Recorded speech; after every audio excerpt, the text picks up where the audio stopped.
Welcome to நிரஞ்சன்ஸ் kitchen.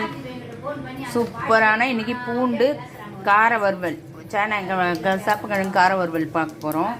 எண்ணெய் ஊற்றிருக்கேன், கடுகு போட்டிருக்கேன். இப்போ இதில் பூண்டு சேர்த்துக்கலாம். இடித்து வச்ச பூண்டு கொஞ்சம் சேர்த்துக்கிறேன் வாசனையாக. இந்த பூண்டு நல்லா பொரியணும் கருப்பாக. இங்கே பாருங்க, பூண்டு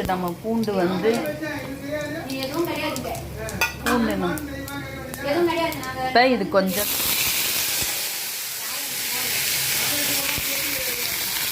பாருங்க, கொஞ்சமாக தண்ணி சேர்த்துக்கேன்.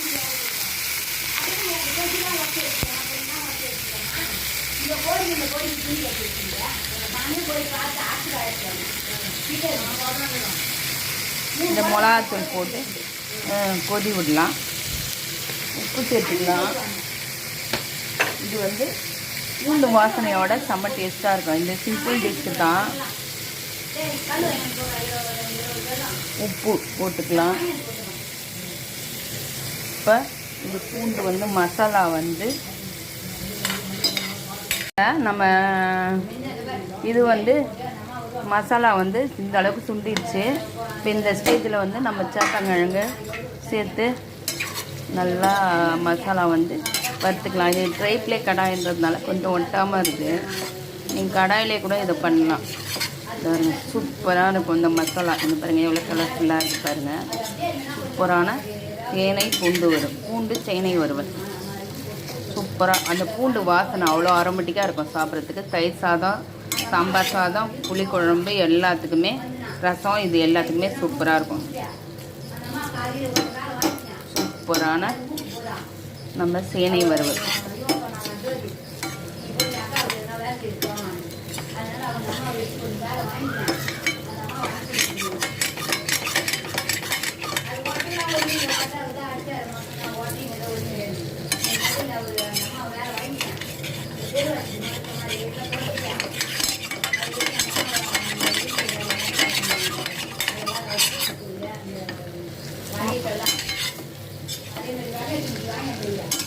நம்ம சூப்பரான சாப்பங்கிழங்கு பூண்டு வறுவல் சூப்பராக ரெடி ஆகிடுச்சு. பூண்டு வாசனையோட நம்ம வறுவல் சூப்பராக இருக்குது. இதை அப்படியே கருவேப்பிலை தூவி இறக்கிட்டோம்னா நம்ம சூப்பரான சாப்பங்கிழங்கு பூண்டு வறுவல் ரெடி. செம்ம டேஸ்ட்டாக இருக்கும். இந்த பூண்டு வறுவல் ஆரோமேட்டிக்காக இருக்கும். சூப்பராக செம்ம டேஸ்ட்டாக அந்த பூண்டோட வாசனையோட செம்ம டேஸ்ட்டான சாப்பங்கிழங்கு பூண்டு வறுவல். இது மாதிரி ரசம் சாதம், தண்ணி சாதம், ஃப்ரைட் ரைஸு எல்லாத்துக்குமே இதை வச்சு சாப்பிட்லாம். நம்ம வெரைட்டி ரைஸு எல்லாத்துக்குமே வச்சு சாப்பிட்லாம். சூப்பராக இருக்கும். இதுமாரி வித்தியாசமாக ட்ரை பண்ணி பாருங்கள். எங்கள் சேனல் சப்ஸ்கிரைப் பண்ணுங்கள், லைக் பண்ணுங்கள், ஷேர் பண்ணுங்கள், கமெண்ட் பண்ணுங்கள். பாய்.